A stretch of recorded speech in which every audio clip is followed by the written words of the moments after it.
तो हमने last class में आपको बता दिया था बोन्स के बारे में, है ना। थोड़ा सा इसको सेंटर में करता है।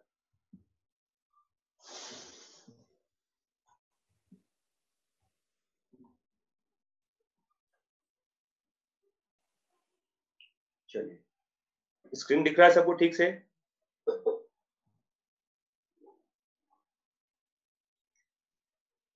तो देखो, बोन्स के बाद मैं आपको बता रहा हूं, फिर मैं कंपेयर करूंगा बोन्स और कार्टिलेज को। मैं वो कार्टिलेज का पहले टीएस बता देता हूं।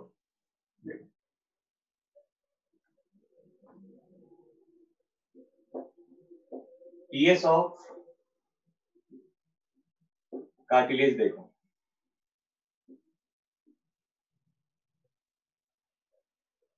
फिर मैं कंपेयर करूंगा बोन्स और कार्टिलेज को कि कार्टिलेज में क्या मतलब उसका टीएस कैसा होता है। तो देखिए, कार्टिलेज का स्ट्रक्चर देखा जाए ऐसे, तो यहां भी ये बाहर की तरफ जो लेयर है इसको पेरिकॉन्ड्रियम कहा जाता है। जैसे बोन में पेरिऑस्टियम होता है, इसको पेरिकॉन्ड्रियम कहते हैं, ठीक है। और इसके अंदर देखो, आपको इस तरह का स्ट्रक्चर मिलेगा, इसे कहते हैं लैक्यूने। यहाँ पे लेमले नहीं होता, लैक्यूने होता है। और लैक्यूने के अंदर आप देखेंगे ऐसे, देखो, तो इस तरह के आपको मिलेंगे एक से ज्यादा, देखिए ऐसे स्ट्रक्चर होता है, एक से ज्यादा ऐसा स्ट्रक्चर पॉसिबल है। देखो ऐसे, इस स्ट्रक्चर को कहते हैं, इस स्ट्रक्चर को कहते हैं कॉन्ड्रोसाइट। क्या बोलते हैं इसको? इसको कॉन्ड्रोसाइट कहा जाता है। जैसे वहां पर ऑस्टियोसाइट था, यहाँ कॉन्ड्रोसाइट होता है। और आप देखेंगे ऐसे, ये इसका ग्राउंड सब्सटेंस है, ये इसका मैट्रिक्स है। मैट्रिक्स इसका नॉन कैल्सिफाइड होता है, तो ये थोड़ा सा सॉफ्ट होता है, इसमें इतना हार्डनेस नहीं होता। देखिए, ये इसके फाइबर्स वगैरह होते हैं। तो देखो, ये इसका क्या बताओ, नॉन कैल्सिफाइड मैट्रिक्स है, और ये इसके फाइबर्स होते हैं।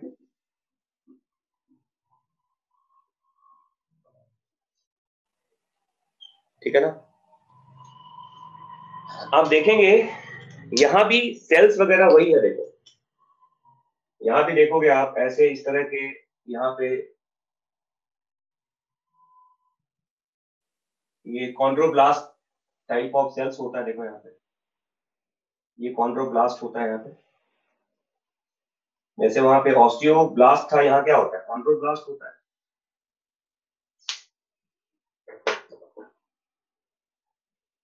तो ये तो आपका हो गया कार्टिलेज का टीएस। अब अगर आप इसके बेसिस पे कंपेयर करेंगे, देखिए अगर मैं आप कंपेयर करूं, देखो एक मिनट, लाइट को थोड़ा और ठीक करता हूं।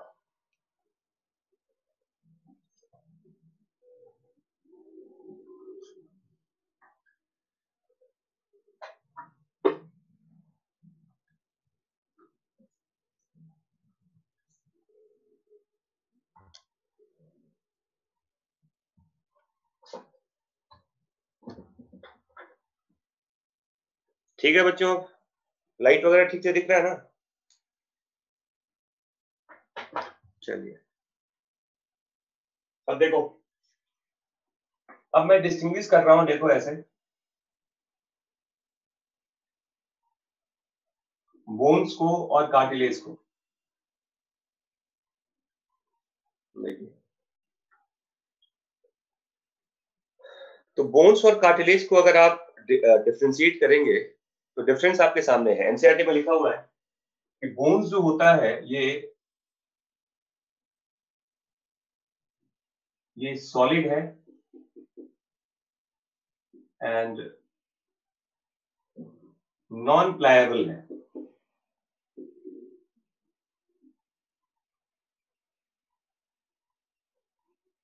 कार्टिलेज को रिलेटिवली कहते हैं, रिलेटिवली लेस सॉलिड होता है, लेस हार्ड होता है, एंड प्लायबल कहते हैं।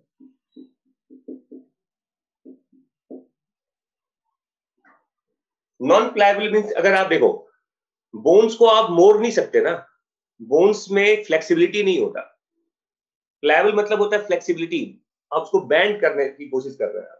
कार्टिलेज को बैंड कर सकते हैं बट बोन्स को बैंड नहीं कर सकते, वो उसमें इलास्टिक नेचर नहीं होता। अगर बोन्स को बैंड करेंगे तो बोन्स टूट जाएगा, ठीक है ना। तो एनसीईआरटी में लिखा हुआ देखो, ये प्लायबल है, ये नॉन प्लायबल होता है, ऐसे लिखा हुआ आपकी बुक में, ठीक है।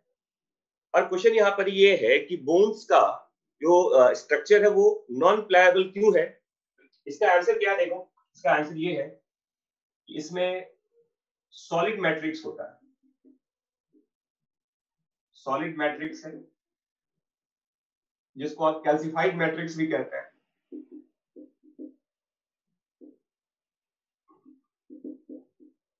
और इसमें देखो फ्लूइड लाइक मैट्रिक्स होता है,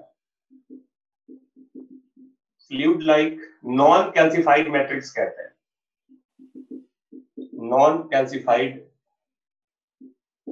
मैट्रिक्स होता है इसमें, ठीक है ना।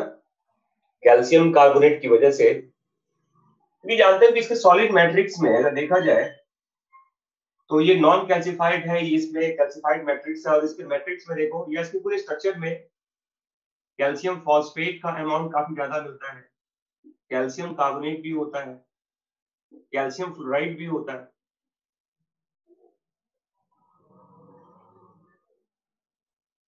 कहने का मतलब ये है कि इसका जो मैट्रिक्स है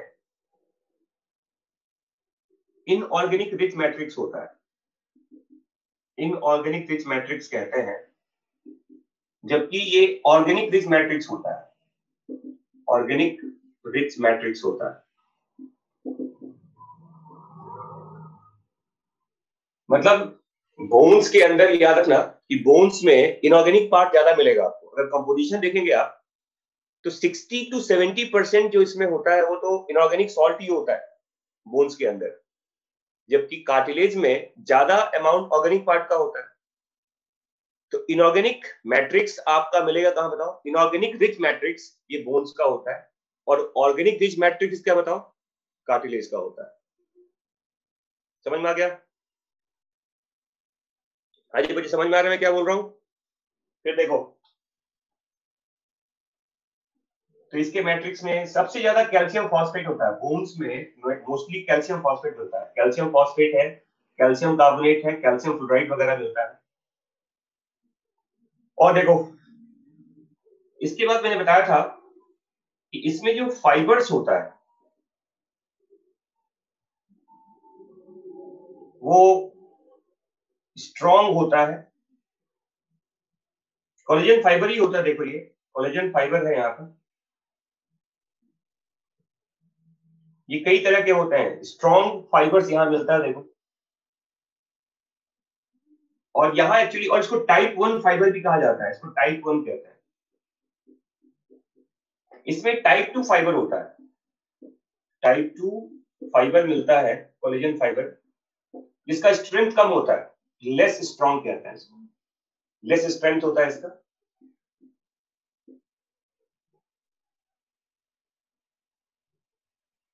समझ में आ रहा है बच्चों? कोलेजन को मोस्ट एबंडेंट प्रोटीन कहते हैं, ठीक है ना। फिर देखिए,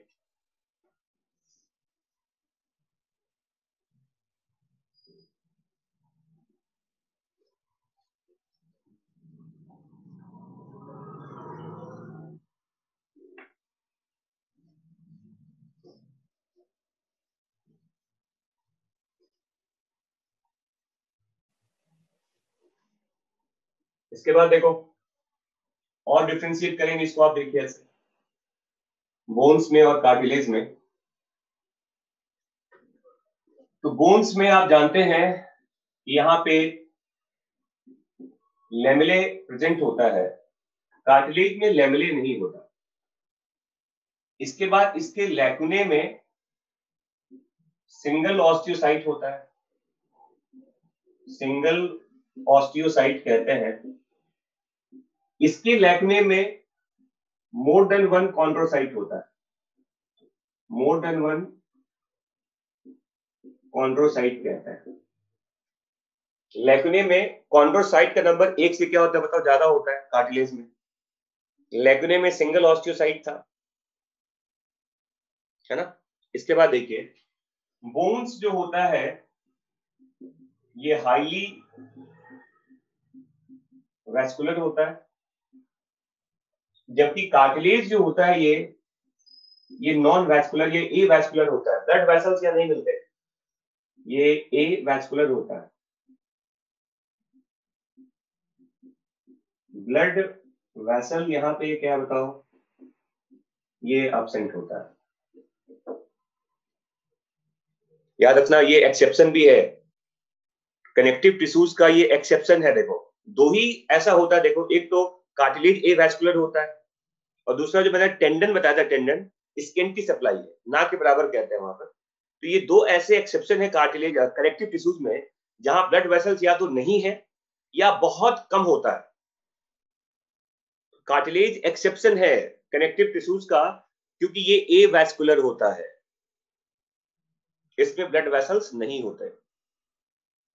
समझ में आ गया बच्चों, क्लियर है यहां तक। इसके बाद देखिए बोन्स कहते हैं, इसका बोन्स का बाई डायरेक्शनल ग्रोथ होता है।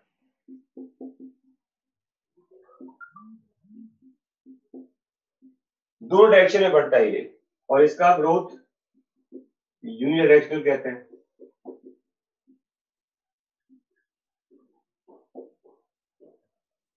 है ना। आप जानते हैं यहाँ बोन मैरो प्रेजेंट होता है, यहाँ पे ऐसा कोई मैरो कैविटी नहीं होता। मैरो फ्लूइड यहाँ पे क्या बताओ एब्सेंट होता है कार्टिलेज में। तो ब्लड सेल्स की बनाने की कैपेसिटी बोन्स में होता है, मैरो में ऐसा कोई कैपेसिटी नहीं होता। टाइप 1 कहते हैं इस फाइबर को, टाइप 1 फाइबर कहते हैं, टाइप 1 जो स्ट्रॉन्ग होता है। कार्टिलेज का स्ट्रेंथ इतना नहीं होता, टाइप 2 फाइबर्स होते हैं जो ज्यादा स्ट्रॉन्गर नहीं होता।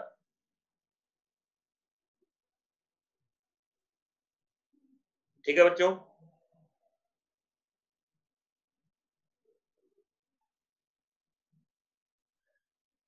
तो ये मैंने बताया कुछ बेसिक डिफरेंस है बोन्स और कार्टिलेज के बीच का। अब मैं बता रहा हूं कि बोन्स के भी अलग अलग टाइप हैं और कार्टिलेज के भी टाइप होते हैं, वो डिस्कस कर रहा हूं मैं आपसे। ये लिख लिया सबने? अरे बोन मैरो तो केवल बोन्स में ही होगा ना, बोन मैरो तो केवल बोन्स में ही होता है, ऑब्वियस सी बात है, नाम ही बोन मैरो है इसका। और ये बोन मैरो आप जानते हैं, bone marrow red bone marrow भी होता है, येलो बोन मैरो भी होता है, और रेड बोन मैरो में ब्लड सेल्स फॉर्म होते हैं। कार्टिलेज में ऐसा कोई ब्लड सेल्स फॉर्मिंग कैपेसिटी नहीं होती, ठीक है ना। फिर और भी कई सारे डिफरेंस देखो, कहते हैं हैवर्सियन कैनाल ये मिलता है मैमल्स के लॉन्ग बोन में, मेमेलियन लॉन्ग बोन, जबकि ये कैनाल, ऐसा कैनाल कार्टिलेज में नहीं मिलता। हैवर्सियन कैनाल याद रखिएगा ये मैमल्स के लॉन्ग बोन की कैरेक्टरिस्टिक है, ऐसा कैनाल कार्टिलेज में नहीं होता, ठीक है ना। तो ये कुछ पॉइंट्स हैं, इसे याद रखिएगा।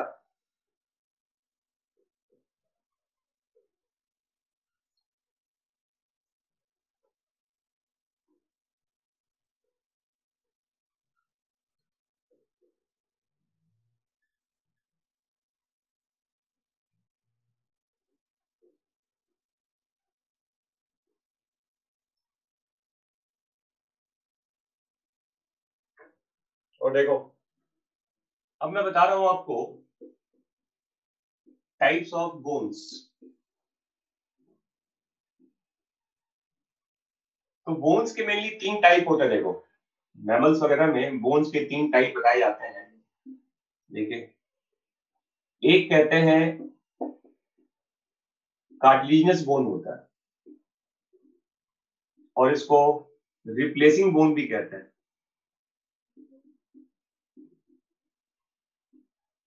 दूसरा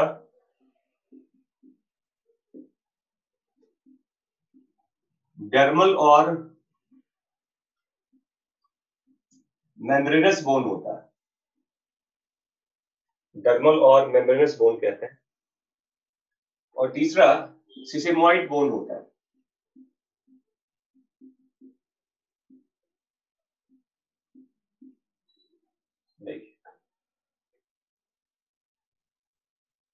ठीक है, मोस्ट ऑफ द बोन, इसी देखो मोस्टली बोन्स ऐसा ही होता है। इसमें क्या होता है, देखो जो एम्ब्रियोनिक स्टेज के कार्टिलेज होता है ना, एम्ब्रियोनिक कार्टिलेजेस जो होते हैं मोस्टली, ये बोन्स में ऑसिफाई हो गया। देखो कहते हैं इसका क्या हो गया, इसे कहते हैं ऑसिफाइड इनटू, क्या हो गया इसका, ऑसिफिकेशन हो गया। देखो ऑसिफिकेशन कहते हैं, और ऑसिफिकेशन के बाद वो बोन्स में कन्वर्ट हो जाता है। देखिए ये याद रखिएगा कि आपकी बॉडी के जो मैक्सिमम बोन्स है, एम्ब्रियोनिक स्टेज में वो कार्टिलेज के फॉर्म में ही था। हेलाइन कार्टिलेज वगैरह होता है ये में मोस्टली। ये कार्टिलेज ऑसिफाई कर जाता है, हार्ड हो जाता है, ये बोन्स में कन्वर्ट हो जाता है, तो रिप्लेसमेंट हो गया। जो कार्टिलेज था वो बोन्स में कन्वर्ट हो गया। तो एम्ब्रियोनिक स्टेज के जो बोन्स होते हैं वो ऑसिफाई हो जाता है, ऑसिफिकेशन कहते हैं इसको। तो रिप्लेसमेंट है, कार्टिलेज जो था वो बोन से रिप्लेस हो जाता है। और मोस्टली आपके बॉडी के most of the long bones, हमारे बॉडी के most of the long bones ये कार्टिलेजिनस बोन का ही एग्जाम्पल है। याद रखिएगा, मोस्टली हमारे बॉडी के बोन्स कैसे होते हैं, उसे कार्टिलेजिनस बोन कहते हैं, रिप्लेसिंग बोन कहते हैं उसको। रिप्लेसमेंट है, कार्टिलेज बोन से रिप्लेस हो गया। और प्रोसेस का नाम बताओ, ऑसिफिकेशन कहा जाता है। ऑसिफाई होना मतलब बोन में कन्वर्ट होना। समझ में आ गया सबको? समझ में आ गया? चलिए ठीक है। अब यहां देखो, अगर मैं बात करूं डर्मल बोन्स की,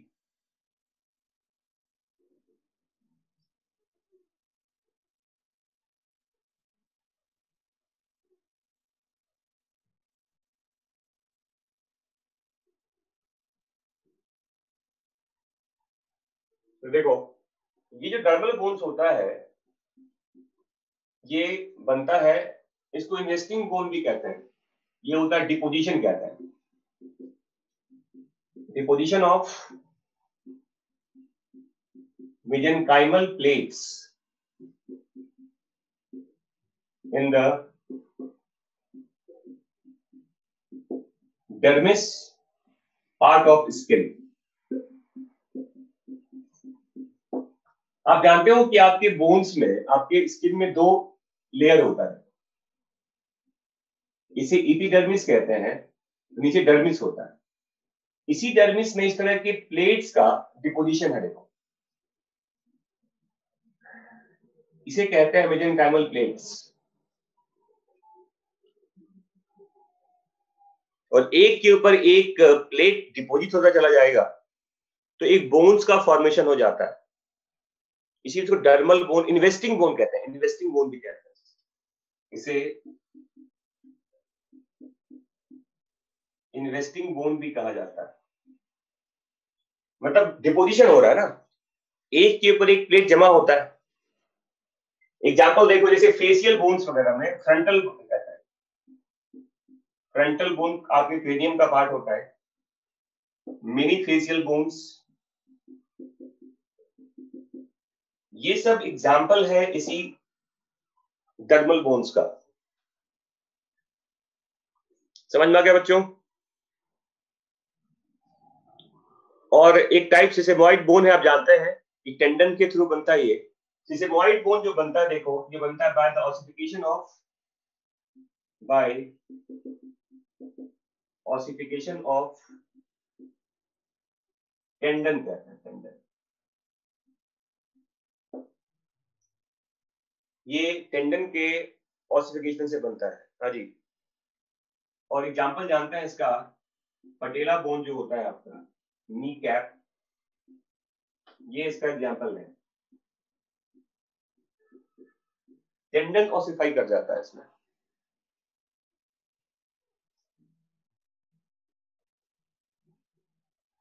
हाँ जी, इन्वेस्टिंग बोन, हाँ डर्मिस में होता है, स्किन का लोअर पार्ट होता है। देखो पटेला फबेला, बट अब क्वेश्चन ये सब आपसे बेकार पूछना नहीं रह जाना। एग्जाम्पल एक ही याद रखिए पटेला के बारे में, दैट्स ऑल। इन्वेस्टिंग, अरे डिपोजिशन होता है। इन्वेस्टमेंट क्या होता है बताओ? एक के ऊपर एक चीज डिपोजिट हो रहा है ना। मेसेनकाइमल प्लेट्स जो होते हैं, ये एक के ऊपर एक जमा होता रहता है धीरे धीरे, और वो थोड़ा हार्ड हो जाएगा बाद में, और वो बोन्स में कन्वर्ट हो गया, तभी इसको इन्वेस्टिंग कहते हैं।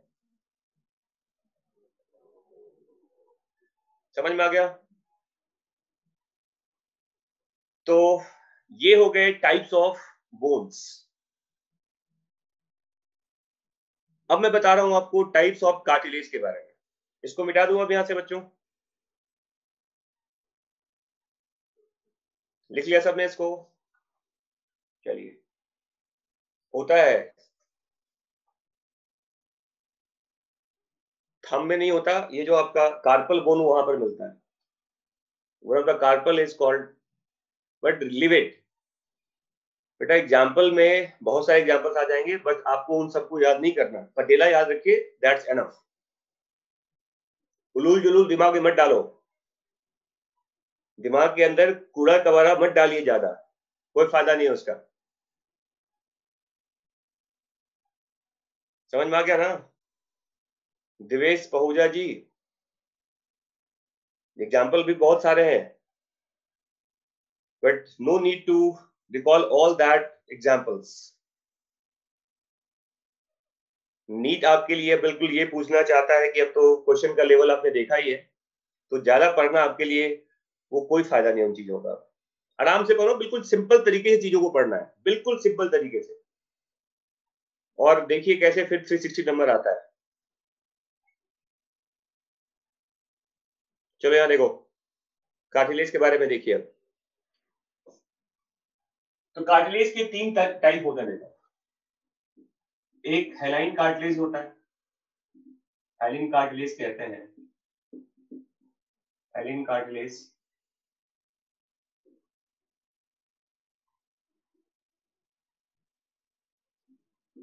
एक तो देखो इसमें इलास्टिक कार्टिलेज होता है,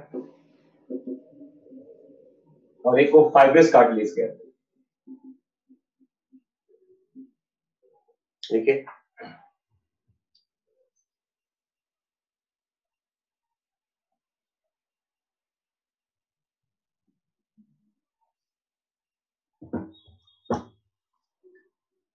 तो देखो ये तीन तरह के कार्टिलेज है, hyaline cartilage, elastic cartilage and fibrous cartilage. और इनमें क्या फर्क है देखिए, मेनली मैं आपको डिफरेंस बता देता हूं। हेलिन कार्टिलेज में कहते हैं जो इसका फाइबर होता है वो बहुत फाइन फाइबर होता है, बिल्कुल इनविजिबल टाइप रहता है, वो नजर नहीं आता आपको, तो ट्रांसपेरेंट, सेमी ट्रांसपेरेंट मैट्रिक्स लगता है इसका। ये फाइबर इतने पतले होते हैं कि आपको नजर ही नहीं आएगा। तो इसमें कहते हैं very thin fine, fine collagen fibre होता है इसमें।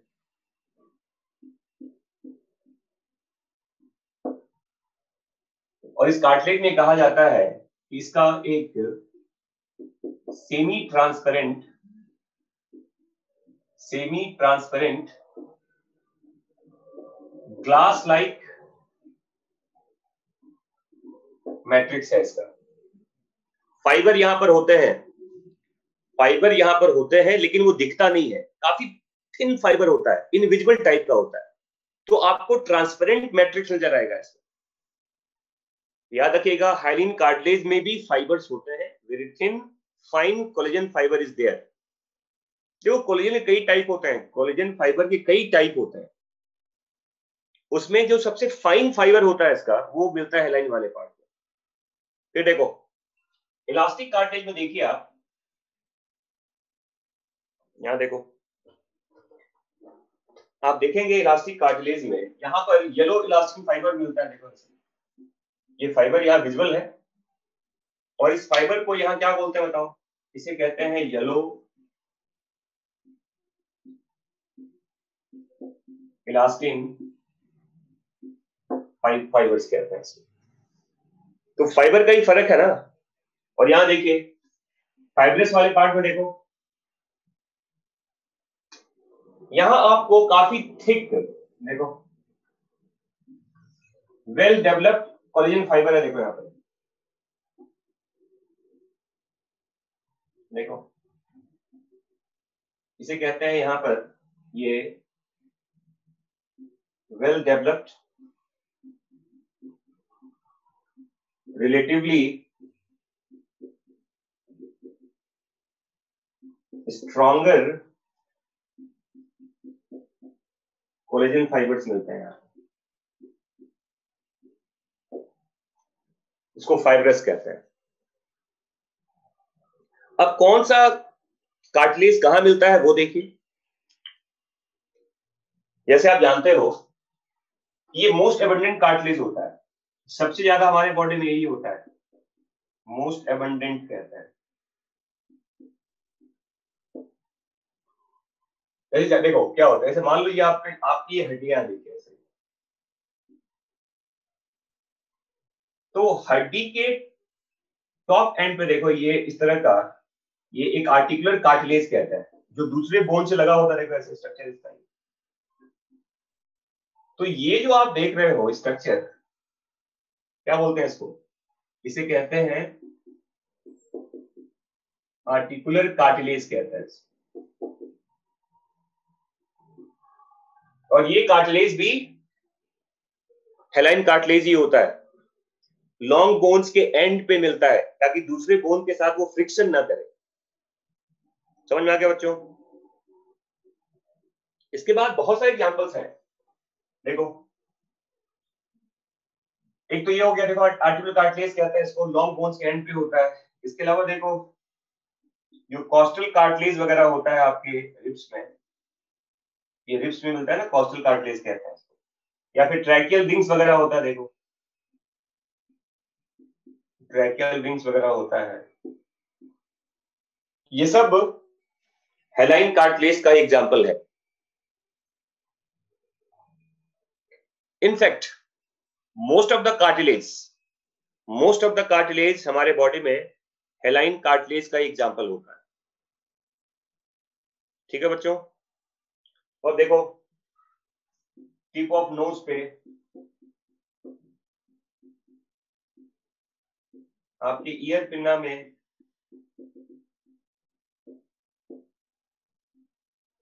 एपिग्लॉटिस वगैरह जो होता है, ये सब इलास्टिक कार्टिलेज का एग्जांपल है। अरे कॉस्टल कार्टिलेज क्या होता है बताओ? जो रिब्स जहां पर जुड़ता है आपकी स्टर्नम से, रिब्स का वो पार्ट जो स्टर्नम से जुड़ता है उसी को कॉस्टल कार्टिलेज कहते हैं। देखा होगा ना, रिब्स जो होता है, जैसे मान लो स्टर्नम है, देखो ये स्टर्नम है, ये आपके रिब्स है। तो रिब्स का ये वाला पार्ट देखो, ये देखो रिब्स है आपका ना, और ये स्टर्नम है। तो रिब्स जहां पर स्टर्नम से जुड़ता है वो पार्ट, ये देखो ये वाला एरिया, इसी को कहते हैं कॉस्टल कार्टिलेज।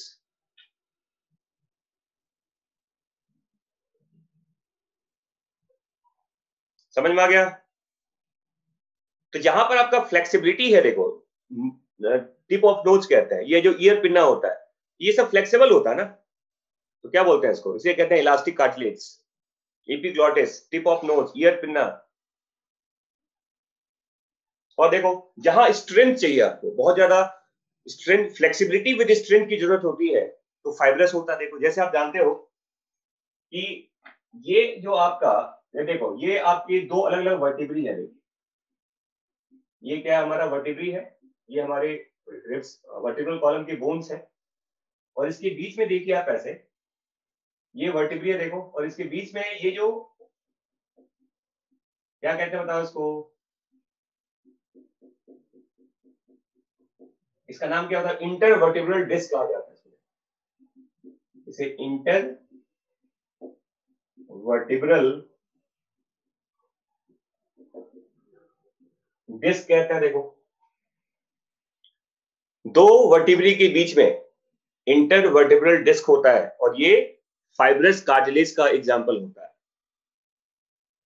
और एक और देखो एग्जाम्पल, एक तो ये हो गया। देखो दूसरा एग्जाम्पल देखिए, प्यूबिक सिम्फाइसिस, ये पढ़ा होगा आपने, प्यूबिक सिम्फाइसिस ऑफ पेल्विक गडल,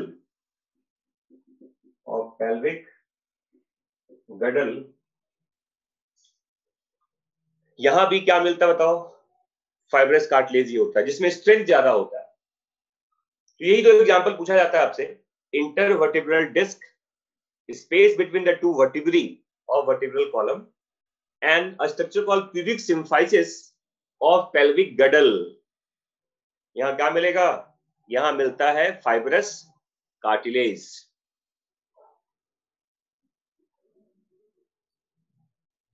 समझ में आ गया बच्चों? बट ये चीज याद रखिएगा, कार्टिलेज चाहे कोई भी हो, कार्टिलेज में सब में एक चीज कॉमन है, कार्टिलेजेज आर एवास्कुलर। कार्टिलेजेस में ब्लड वेसल्स नहीं मिलते। देखो सब में फाइब्रोब्लास्ट होगा, सब में मैट्रिक्स होगा, है ना, लेकिन ब्लड वेसल्स कहीं नहीं मिलता। ये क्वेश्चन पहले आपके डीपीएमटी में पूछा गया था कि कार्टिलेज में कॉमन क्या है, तो cartilages are highly avascular, blood vessels are completely absent.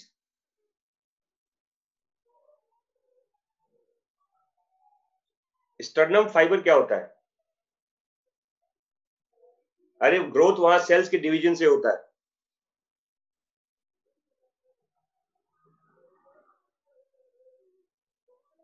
अरे स्टर्नम तो बोन है ना, वहां फाइबर्स कहां से? वो तो वहां तो कोलेजन फाइबर होगा। आर्टिकुलर कार्टिलेज जो होता है ये भी हेलाइन कार्टिलेज का एग्जांपल है, अलग से नहीं होता। अरे रिब्स में कार्टिलेज कहां से हो गया? रिब्स का एंड वाला जो पार्ट होता है उसको कहते हैं कॉस्टल कार्टिलेज, जो हेलाइन होता है। अरे बता तो दिया, कॉस्टल कार्टिलेज।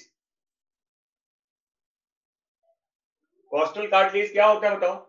ये रिब्स का वो पार्ट है जो स्टर्नम से जुड़ता है। समझ में आ गया?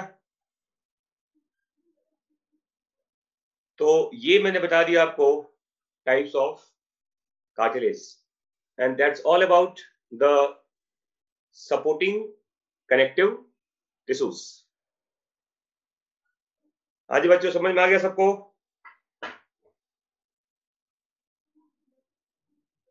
ठीक है ना? अब मैं आपको बता रहा हूं फ्लूइड सीटी के बारे में। इसको मिटाओ यहां से अब। ठीक है बेटा, कार्टिलेजेस को न्यूट्रिशन मिलता है डिफ्यूजन वाले पार्ट से, जैसे एपिथेलिया में कैसे मिलता है, फिर वो वहां तो आपको समझ में आ गया होगा।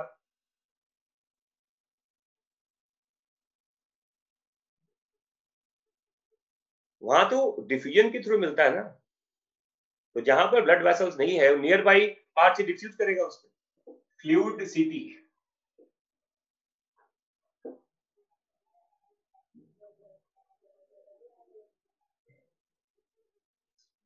और देखिए इसमें हम पहले डिस्कस करेंगे ब्लड के बारे में।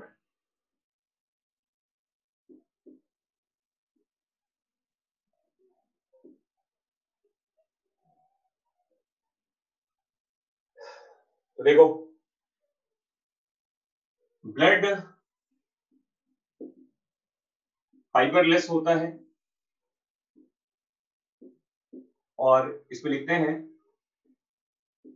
कि जो मैट्रिक्स होता है इसमें, जिसको प्लाज्मा भी कहते हैं, is not synthesized by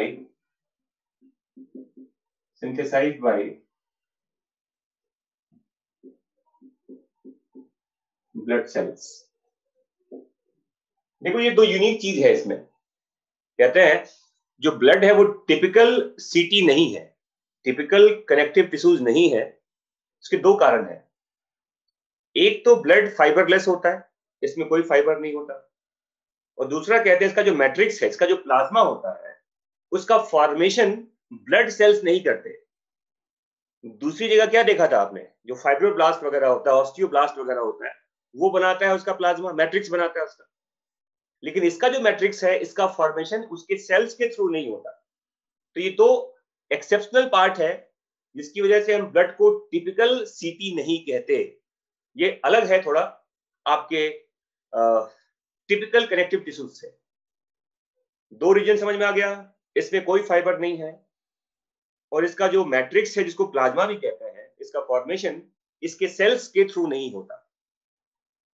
ठीक है ना। फिर देखो, ब्लड का आप जानते हैं कि ह्यूमंस की बात करें तो 5 से 5.5 लीटर ये हेल्दी ब्लड वॉल्यूम है। देखो, अगर आपकी बॉडी में इतना ब्लड है तो आप हेल्दी हैं। ब्लड का पीएच अल्कलाइन पीएच होता है, आप जानते हैं ये नियर अबाउट 7.4 से 7.6 के बीच में वेरी करता है। जो इसका स्पेसिफिक ग्रेविटी होता है, स्लाइटली मोर देन 1 कहते हैं।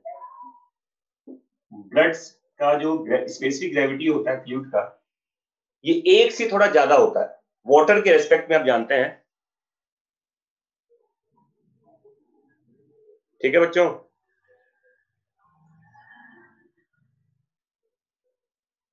और ये याद रखिएगा कि ब्लड का पूछा है आपसे कि इसके कंपोजिशन क्या क्या होते हैं। तो ब्लड में देखो दो चीजें होती हैं, एक तो ब्लड प्लाज्मा होता है इसका, और दूसरा ब्लड सेल्स कहते हैं। ब्लड सेल्स को फॉर्म्ड एलिमेंट्स भी कहा जाता है।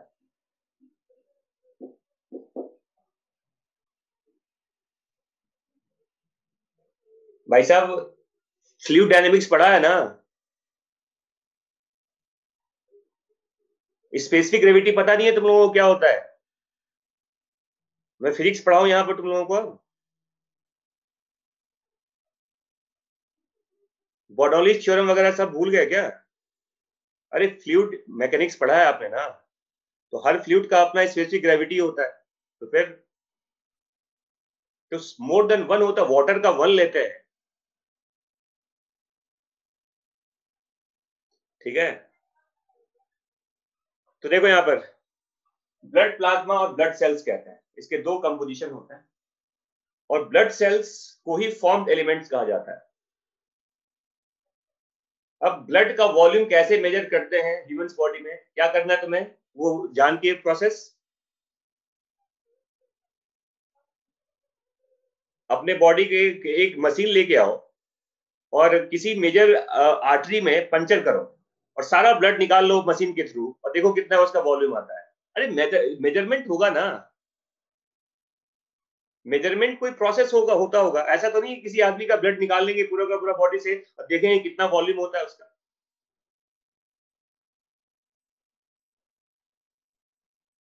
ठीक है, जिस रास्ते जाना नहीं उसका एड्रेस क्यों लेना है हमें। चलो यहां देखो,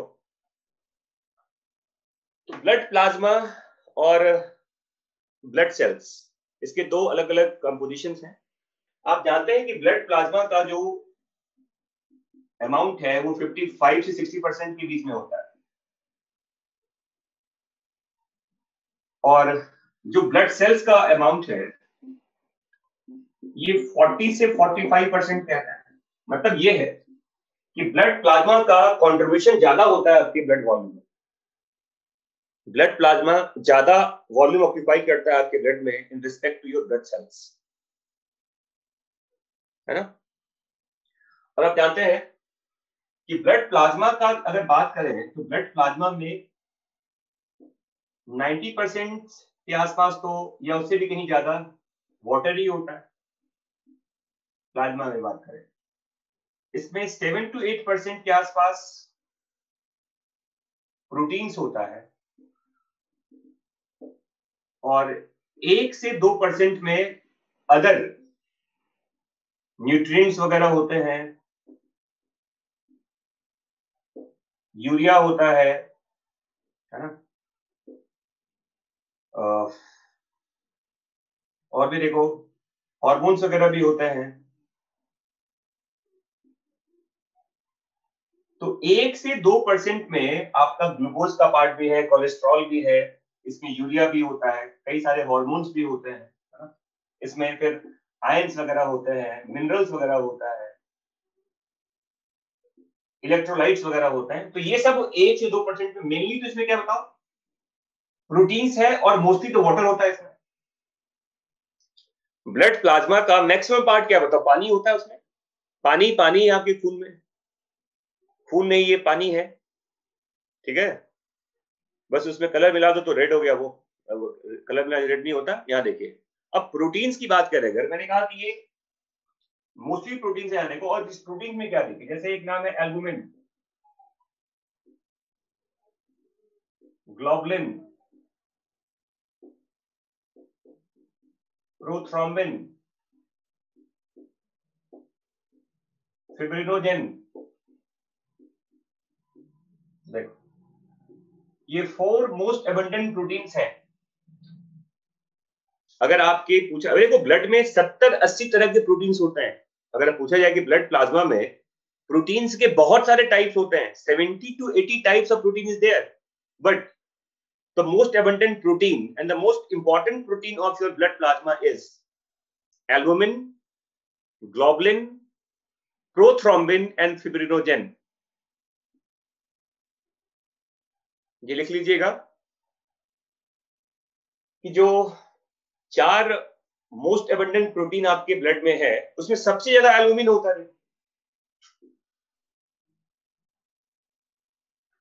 Most abundant protein of your blood is albumin, and we know that this albumin maintain our blood osmotic pressure. लिख लेना, इस पॉइंट को लिखते जाना। एल्बुमिन के बारे में जानते हैं ना, ये मोस्ट एबंडेंट प्रोटीन है आपकी बॉडी का, आपके बॉडी का नहीं, आपके ब्लड प्लाज्मा का। मोस्ट एबंडेंट तो कोलेजन होता है बॉडी में, बट अगर ब्लड प्लाज्मा की बात करें तो उसमें एल्बुमिन होता है। And this albumin maintain are what, blood osmotic pressure. And that what is osmotic pressure. कोई पूछे आपसे कि ऑस्मोटिक प्रेशर होता क्या है, बताओ। What do mean by osmotic pressure, what is that. तो देखो, इसे कहते हैं वाटर रिटेंशन कैपेसिटी। आपके ब्लड में कितना वाटर रिटेन कर सकता है। Water retention capacity of blood is the measurement of blood osmotic pressure. ये आप लिख रहे हैं ब्रैकेट में, water retention capacity of blood कहता है इसको, कि आपके ब्लड में कितना वाटर रिटेन करेगा। ये जो मेजरमेंट है, इसी को ऑस्मोटिक प्रेशर से बताया जाता है। समझ में आ गया बच्चों? ठीक है। इसके बाद देखिए, जो इसमें ग्लोबुलिन देखा जाता है, देखो यहां पर आप देखिए,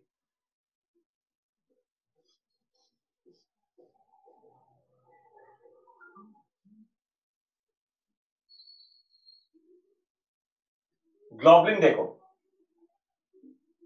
ये 3 तरह के होते हैं, अल्फा, बीटा, गामा ग्लोबुलिन।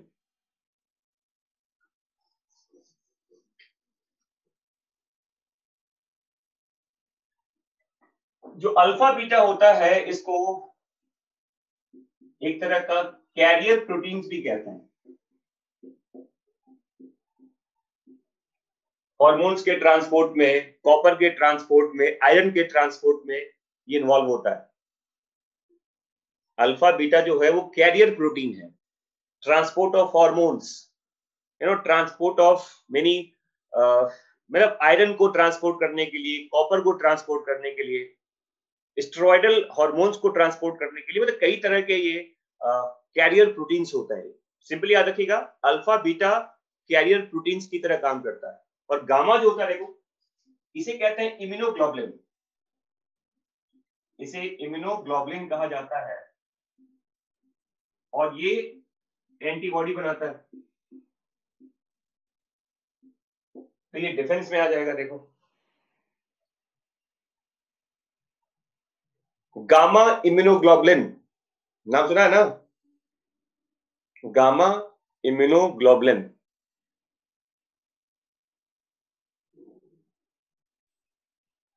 ठीक है बच्चों, यस। और देखो, बाकी ये दोनों जानते हैं, प्रोथ्रोम्बिन और फिब्रिनोजन, ये ब्लड क्लॉटिंग में इन्वॉल्व होता है।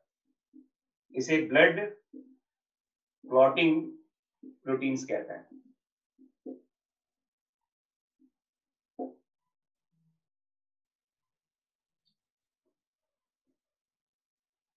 बेटा, गामा इम्यूनोग्लोबुलिन होता है, इंटरफेरॉन अलग चीज होता है। एंटीबॉडी का दूसरा नाम क्या है बताओ? अरे एंटीबॉडी को इम्यूनोग्लोबुलिन भी कहते हैं, लिखा नहीं हुआ आईजीएम। आईजी का मतलब वहां क्या होता है? IgM, IgA, IGT. What is IgM? IG यहां क्या होता है बताओ? अरे आईजी का मतलब इम्यूनोग्लोबुलिन ही होता है, एनसीईआरटी में लिखा हुआ 12वीं क्लास वाले में।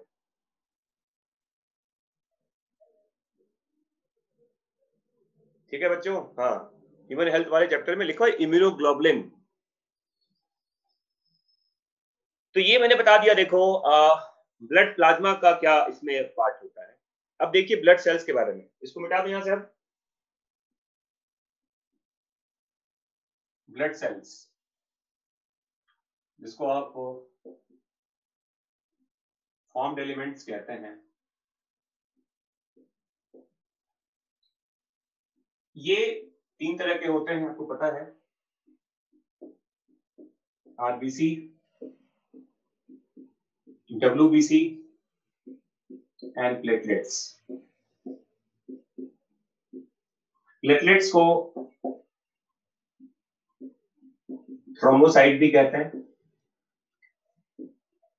डब्ल्यूबीसी को ल्यूकोसाइट कहा जाता है, और आरबीसी को इरिथ्रोसाइट कहते हैं।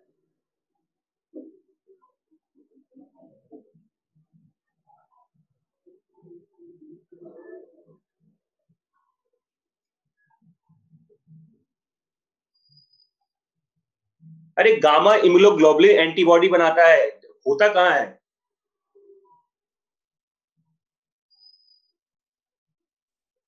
इंटरफेरॉन्स के 3 टाइप होते हैं, सॉरी मतलब ग्लोबुलिन के 3 टाइप होते हैं, अल्फा, बीटा और गामा। गामा इम्यूनोग्लोबुलिन ही एंटीबॉडी बनाता है।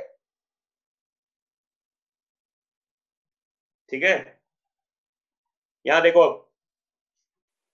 आरबीसी, डब्ल्यूबीसी और प्लेटलेट्स, ये 3 टाइप है। देखो, ब्लड में आपके ब्लड सेल्स कहते हैं इसको।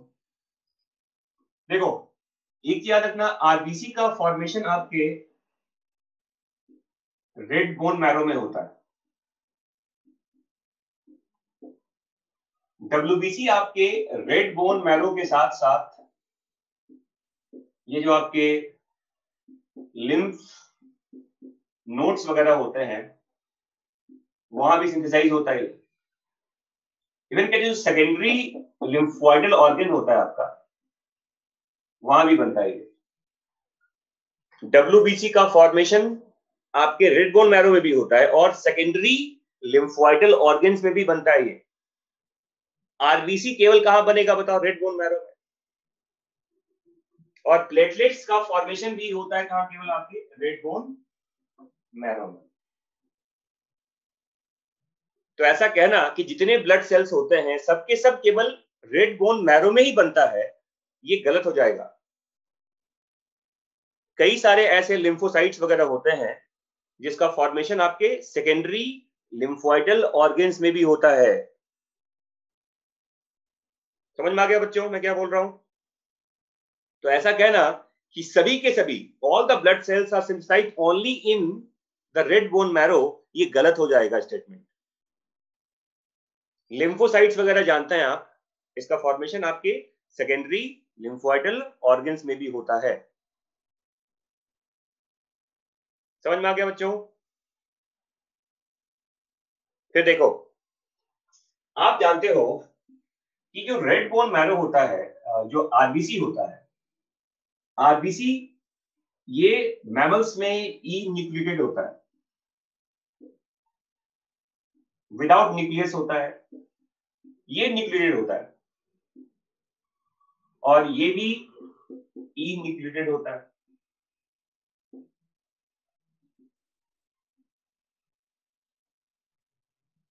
और याद रखना, इसका फॉर्मेशन जो होता है बाय द फ्रेगमेंटेशन कहते हैं, by the fragmentation of mega karyocyte, mega karyocyte of red bone marrow. देखो ये इंपॉर्टेंट पार्ट है कि इनके जो सेल्स होते हैं, देखो आरबीसी और डब्ल्यूबीसी के, ये माइटोसिस से बनता है, through mitosis of stem cells. ये भी माइटोसिस से बनता है, थ्रू माइटोसिस, लेकिन ये ए माइटोटिक होता है, इसको ए माइटोटिक सेल्स भी कहते हैं। हाँ जी, मेगा कैरियोसाइट ये एक तरह का स्ट्रक्चर है, ये आपके रेड बोन मैरो में मिलता है। ये type of bigger size cells होते हैं, देखो स्टेम सेल्स की तरह होता है। ये मेगा कैरियोसाइट्स के टूटने से, उसके फ्रेगमेंटेशन से बनता है क्या, प्लेटलेट। तो यहां माइटोटिक डिवीजन नहीं कहते। माइटोटिक डिवीजन किसके किसके लिए होगा बताओ? आरबीसी का फॉर्मेशन स्टेम सेल्स के माइटोसिस से होता है, डब्ल्यूबीसी का फॉर्मेशन स्टेम सेल्स के माइटोसिस से होता है।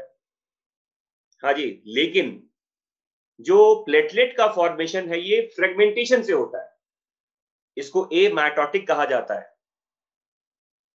समझ में आ गया बच्चों? कोई बड़ा पार्ट टूट टूट कर बनता है प्लेटलेट, और यहां न्यूक्लियस नहीं होता। फिर देखो,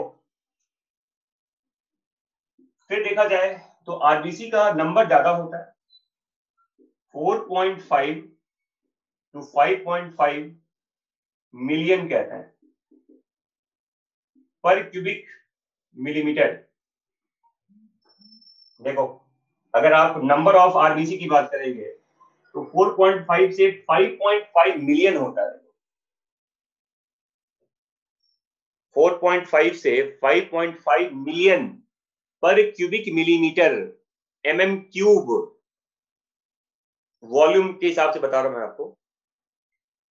जो डब्ल्यूबीसी का नंबर है, देखो ये 6000, या देखो इसमें ऐसा कहता है 7000 से 10,000 पर क्यूबिक मिलीमीटर होता है नंबर ऑफ डब्ल्यूबीसी। और ये लगभग 1.5 लैक्स, 1 to 1.5 लैक्स पर क्यूबिक मिलीमीटर इसका नॉर्मल रेंज होता है। देखो ठीक है बच्चों, तो नंबर की बात करें तो आरबीसी आरबीसी कंट्रीब्यूट मैक्सिमम, अगर देखा जाए तो ब्लड सेल्स में लगभग 98 से 99% तक तो केवल आपका आरबीसी ही होता है। 1 से 2% पे दोनों होता है। देखो 98 to 99% of blood cells are RBC only. और आप जानते हैं कि इसमें जो इसका लाइफ है, जो जो मतलब जो इसका अमाउंट है, ये मैक्सिमली कंट्रीब्यूट होता है आपके ब्लड में। डब्ल्यूबीसी और प्लेटलेट का कंट्रीब्यूशन बहुत कम है, 1 से 2% दोनों आते हैं। देखो इसके बाद देखिए, फिर देखो इसका जो लाइफ है आरबीसी का 120 डेज होता है। Life of a mature RBC, functional RBC का लाइफ देखो, लाइफ ऑफ आरबीसी कहते हैं 120 डेज। इसका फ्यू आवर्स से मिनी ईयर्स तक भी कहते हैं।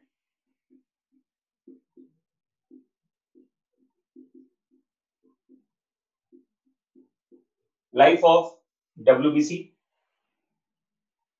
और ये भी फ्यू डेज कहते हैं इसमें।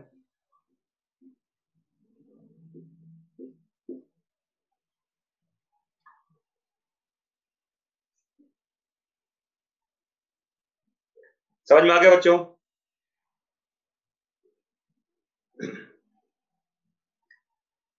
तो ये जो मैंने कहा कि वेरिएशन ऑफ जो लाइफ स्पैन है 120 डेज का, WBC का लाइफ वेरी करता है, फ्यू आवर्स से काफी साल तक हो सकता है। जैसे कहते हैं न्यूट्रोफिल्स वगैरह का लाइफ काफी कम होता है और लिम्फोसाइट्स का लाइफ बहुत ज्यादा होता है। आपसे मेनली पूछा जाता है, देखो अभी तक जो क्वेश्चन पूछे गए कि आरबीसी का लाइफ स्पैन कितना होता है, तो ये लाइफ स्पैन होता है 120 डेज सिंपली। ठीक है ना बच्चों? और अब मैं बता रहा हूं आपको, अब देखो क्वेश्चंस जो पूछे जाने हैं आपसे कि आप कि आरबीसी से क्वेश्चन जो पूछा जाता है, ये तो जानते हैं गैसियस ट्रांसपोर्ट में इसका रोल होता है। देखो अगर इसके फंक्शंस की बात करें तो आरबीसी का रोल जो होता है, देखो ये गैसियस ट्रांसपोर्ट में होता है, ये कंट्रीब्यूट करता है ब्लड के विस्कोसिटी में। ब्लड अगर विस्कस है, ब्लड की विस्कोसिटी का जो मेन कंट्रीब्यूटर है, देखो WBC की बता लिखा हुआ नीचे लिखा हुआ नजर नहीं आ रहा है, few years to many years, few hours to many years कहा जाता है। वेरिएबल लाइफ स्पैन होता है इसका। ठीक है, इसके बाद देखो मैंने क्या कहा कि आरबीसी का अगर आपसे रोल पूछा जाए आपसे कि आरबीसी करता क्या है, तो आरबीसी का मेन रोल गैसियस ट्रांसपोर्ट में है, ब्लड के विस्कोसिटी में है ना? अरे रुक जाओ यार, क्यों कलर के पीछे पड़े हो तुम? मुझे नहीं पता, आप ढूंढ लीजिए अपने बुक में। जो पढ़ाया जा रहा है वो उस पर ध्यान नहीं है। कलर रेड होता है उसका, येलो होता है। आरबीसी का कलर रेड होता है, हीमोग्लोबिन की वजह से होता है। रिसर्च करने के लिए मैं यहाँ नहीं बैठा हूं मिस्टर पराग। मैं रिकमेंड करता हूँ किताब तुम्हें 2-4 वहां पढ़ना है अभी से, गाइटन गेनॉन और दूसरी किताबें लेके बैठ जाइए आप। यार जिस चीज का कोई रेफरेंस नहीं है, जिस चीज का कोई सिग्निफिकेंस ही नहीं है, वहां क्यों आप लोग लटके रहते हो यार? तुम्हारे पास होगा ना, देख लेना पुराने, तुम्हारे पास एलन का, आकाश का, या फिर उधर हेलिक्स वगैरह का नोट्स रखा होगा आपके सामने, पढ़िए, उसमें मिल जाएगा लिखा हुआ आपको।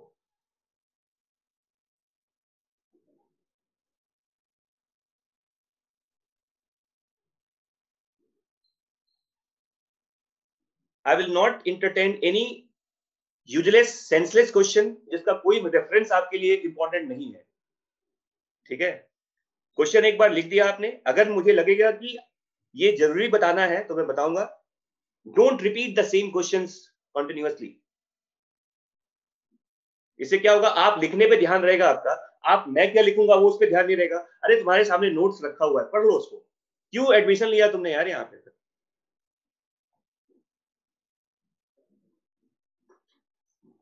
नंबर आता नहीं है तुम लोगों के, इतना ही पढ़ लिया था तो क्यों सिलेक्शन नहीं हुआ तुम लोगों का, बताओ? यही सब उलूल जुलूल, एलएन का जो इतना बड़ा बड़ा मोटी मोटी किताबों का जो नोट्स पड़ा हुआ था ना आप लोगों के पास।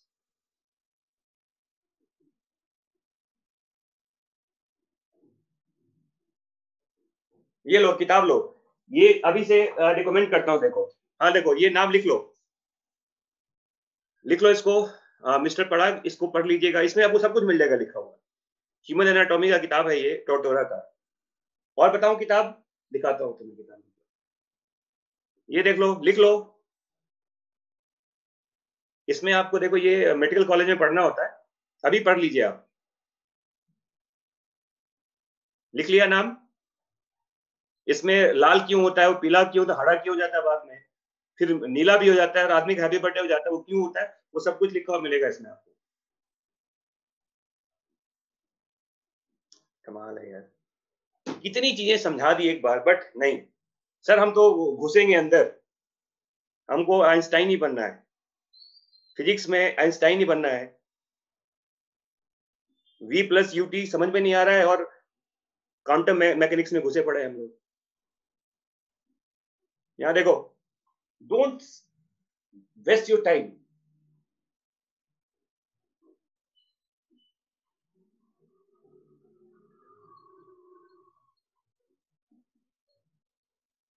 जो बता रहा हूं वो समझ नहीं आ रहा है इसको, लेकिन नहीं सर, लाल क्यों होता है, पीला क्यों होता है। फिर देखो, आपको पता है कि आरबीसी का जो मोस्ट ऑफ द पार्ट है, देखो इसमें साइटोप्लाज्मिक पार्ट तो काफी कम होता है in fact, but most of the part of RBC is occupied by haemoglobin. तो आप जानते हैं कि most of the part of RBC is occupied by hemoglobin.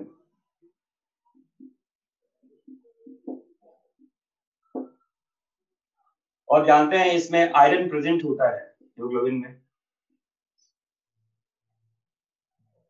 और ये जो हीमोग्लोबिन है ये ट्रांसपोर्ट करता है ऑक्सीजन का भी और कार्बन डाइऑक्साइड का भी, ठीक है। और याद रखना, हीमोग्लोबिन एक तरह का ब्लड बफर भी होता है। हीमोग्लोबिन जो होता है वो बफर का तरह काम करता है, वो पीएच को भी मेंटेन रखता है। तो ट्रांसपोर्ट भी है, ऑक्सीजन का भी है, CO2 का भी है, ये ब्लड बफर की तरह काम करता है। और मैंने कहा था कि आरबीसी का जो एक मेन रोल है वो है विस्कोसिटी ऑफ ब्लड कहता है।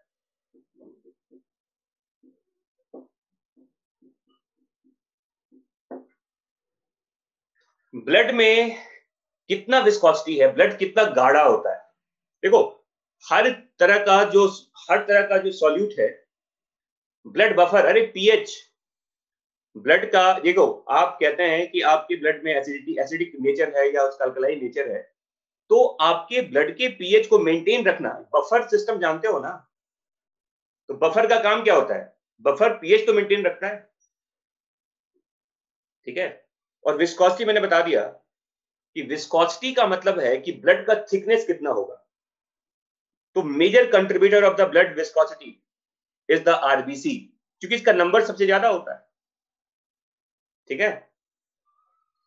तो ये था about the part of RBC. अब देखो, अब मैं बताऊं आपको डब्ल्यूबीसी के बारे में। तो देखिए, ये डब्ल्यूबीसी दो तरह का होता है। देखो, एक लिखते हैं ग्रेनुलोसाइट और एक होता है ए ग्रेनुलोसाइट कहता है। देखिए, डब्ल्यूबीसी के ये दो टाइप हैं, ग्रेनुलोसाइट एंड ए ग्रेनुलोसाइट। आपको पता है कि ये क्या है? जैसे मान लो ये एक डब्ल्यूबीसी का स्ट्रक्चर देखो ऐसे, और इसके अंदर आप जानते हैं न्यूक्लियस होता है, ये न्यूक्लियस है देखो, और इसके बाहर ये कुछ स्पेसिफिक ग्रेन्यूल्स हैं। देखिए, अलग अलग केमिकल नेचर के ग्रेन्यूल्स होता है, देखो सो ग्रेन्यूल्स कहते हैं।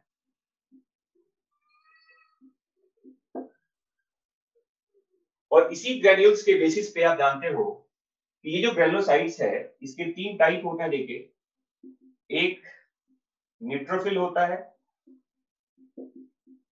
एक बेसोफिल होता है, और एक एसिडोफिल होता है।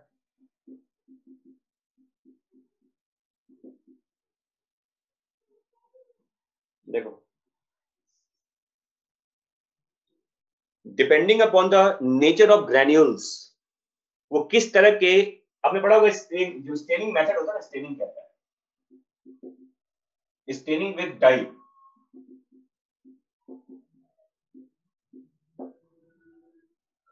ये जो ब्लड सेल्स है वो किस तरह के स्टेन को एब्जॉर्ब कर सकता है, न्यूट्रल स्टेन है, बेसिक स्टेन है, या एसिडिक स्टेन। इओसिन वगैरह जानता है, इओसिन एसिडिक होता है ना। मिथिलीन ब्लू वगैरह बेसिक डाई होता है।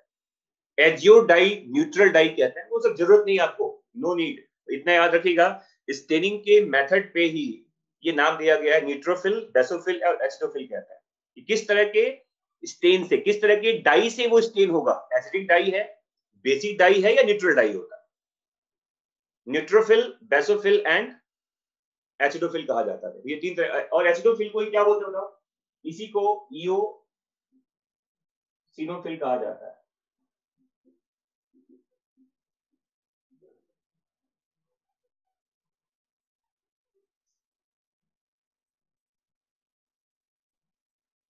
ठीक है बच्चों, ये तीन तरह के क्या हो गए बताओ? ग्रेनुलोसाइट्स। और देखिए यहां पर अब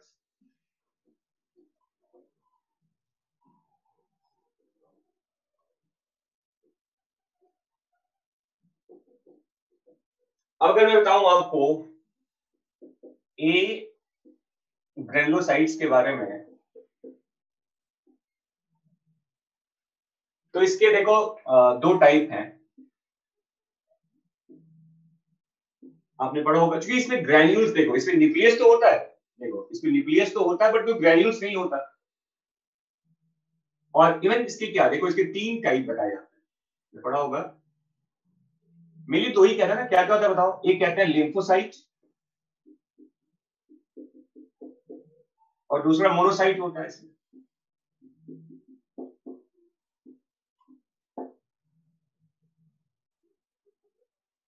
है ना। इसमें कोई ग्रेन्यूल्स नहीं है, इसको ए ग्रेनुलोसाइट्स कहा जाता है, लिम्फोसाइट एंड मोनोसाइट। अब अगर मैं बताऊं, देखो सब में न्यूक्लियस का पार्ट कॉमन है, न्यूक्लियस सब में होता है, बट न्यूक्लियस का जो स्ट्रक्चर है वो वेरी करता है। जैसे देखिए आप, मोनोसाइट्स को लार्जेस्ट ब्लड सेल कहा जाता है, इसको लार्जेस्ट ब्लड सेल कहते हैं। और इसमें आप जानते हैं किडनी और बीन सेट होता है, देखो न्यूक्लियस,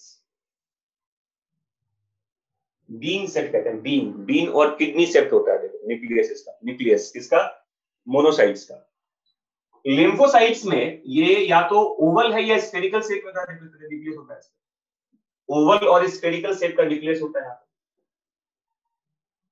अगर आप न्यूट्रोफिल्स की बात करें तो देखो ये मल्टी लोब्ड होता है, देखो ऐसे, ये मल्टी लोब्ड पॉलीमॉर्फिक न्यूक्लियस कहते हैं इसको पॉलीमॉर्फिक कहते हैं। कोई फिक्स्ड शेप नहीं है इसका,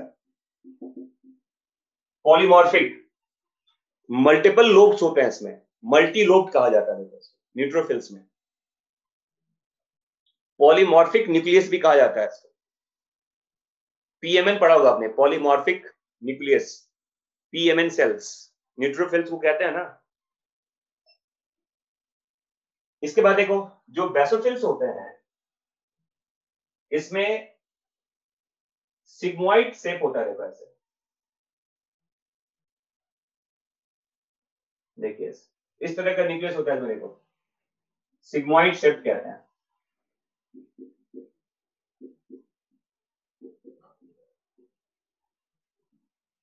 और एसिडोफिल्स में देखिए ये बाइलोब्ड होता है, देखो ऐसे, डंबल सेट होता है, देखो ऐसे,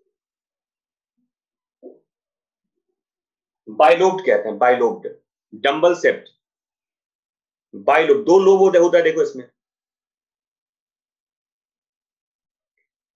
तो ये देखो मैंने बता दिया कि ये न्यूक्लियस का जो स्ट्रक्चर है ये वेरी करता है। देखो लिम्फोसाइट्स में स्फेरिकल या ओवल शेप कहते हैं, मोनोसाइट्स में ये किडनी और बीन शेप्ड कहते हैं, ठीक है। जो न्यूट्रोफिल्स है वहां पे मल्टी लोब्ड होता है, पॉलीमॉर्फिक कहते हैं इसको। बेसोफिल्स में सिग्मोइड शेप्ड होता है, और एसिडोफिल में ये बाइलोब्ड होता है, बाइलोब्ड, डंबल शेप्ड का होता है न्यूक्लियस, ठीक है। और देखो आपको फंक्शन पता है कि लिम्फोसाइट्स का काम होता है, इट प्रोवाइड्स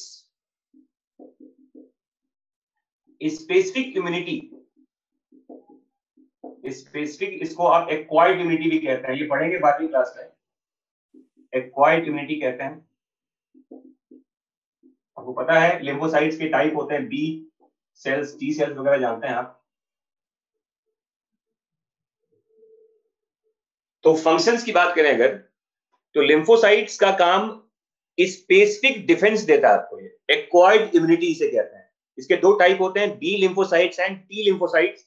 अब ये बी और टी क्या है ये आपको बताया जाएगा ह्यूमन हेल्थ एंड डिजीज वाले चैप्टर से, ठीक है। मोनोसाइट जानते हैं आप, ये करता है फेगोसाइटोसिस, इंगल्फ करता है, ये ब्लड में जो माइक्रोब्स वगैरह घूम रहे होते हैं उसको खाता है ये। तो मोनोसाइट का काम फेगोसाइटोसिस में होता है। जो न्यूट्रोफिल्स होता है, इसको मोस्ट एबंडेंट आप जानते हैं, अब WBC भी कहते हैं इसको। न्यूट्रोफिल्स का काम देखो क्या होता है, ये भी करता है क्या, फेगोसाइटोसिस। बैक्टीरिया वगैरह मोस्टली खाता है, जो स्मॉल साइज के होते हैं ना, फेगोसाइटोसिस कहा जाता है इसको। इसको माइक्रो पुलिसमैन भी कहा जाता है आपके ब्लड का, माइक्रो पुलिसमैन न्यूट्रोफिल्स को। इसका नंबर अमॉन्ग WBC सबसे ज्यादा होता है। अभी नंबर बता दूंगा आपको, कर देखना है। बेसोफिल जानते हैं आप, बेसोफिल का काम बताओ। ये सिक्रीट करता है हिस्टामिन, सेरोटोनिन, और यहां से हिपेरिन भी आता है, याद रखिएगा। ये मैंने कहा था ये मास्ट सेल के जैसा ही होता है। Basophil secrete histamine, serotonin and heparin. It is equivalent to your mast cell of connective tissues, ये बताया था मैंने आपको। और आप जानते हैं कि हिस्टामिन वगैरह जो होता है ये एलर्जिक रिएक्शन में इन्वॉल्व होता है। तो बेसोफिल्स का काम देखो मेनली कहते हैं mediate allergic response, mediate allergic response कहते हैं।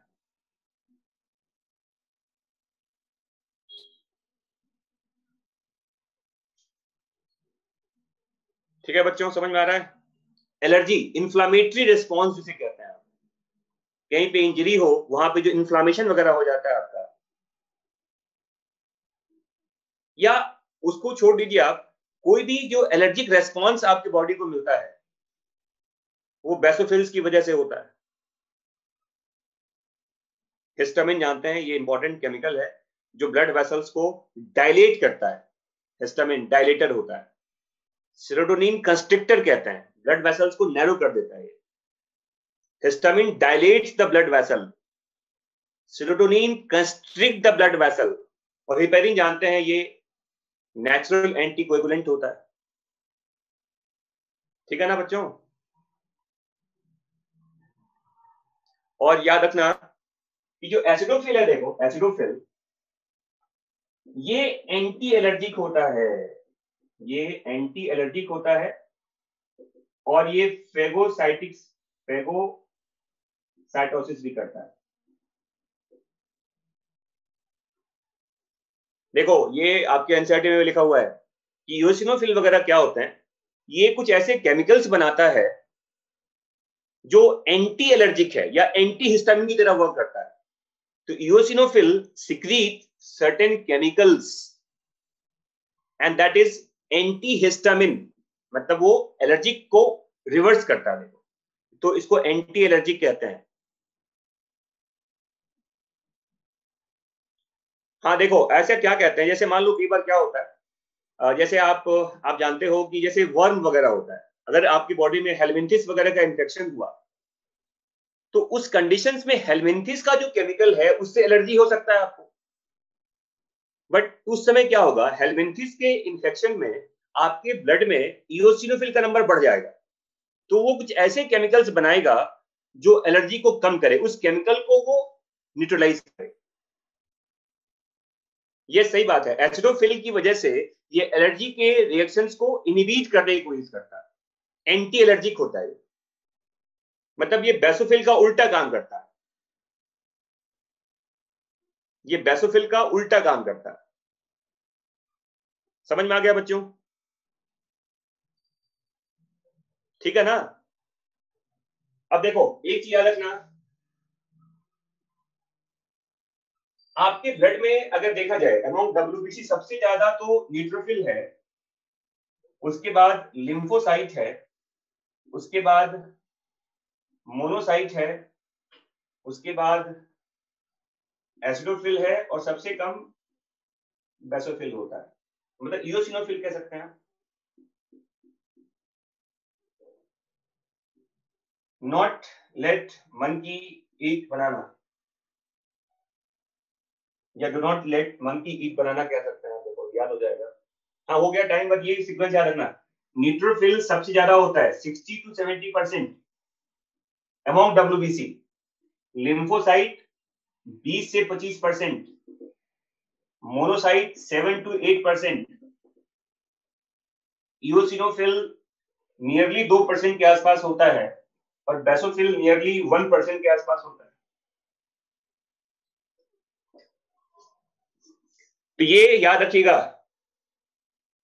ये मैंने बता दिया सीक्वेंस है। देखो सबसे ज्यादा अमॉन्ग डब्ल्यूबीसी न्यूट्रोफिल होता है, उसके बाद लिम्फोसाइट है, उसके बाद मोनोसाइट है, उसके बाद इओसिनोफिल है और सबसे कम बेसोफिल होता है। समझ में आ गया? चलिए,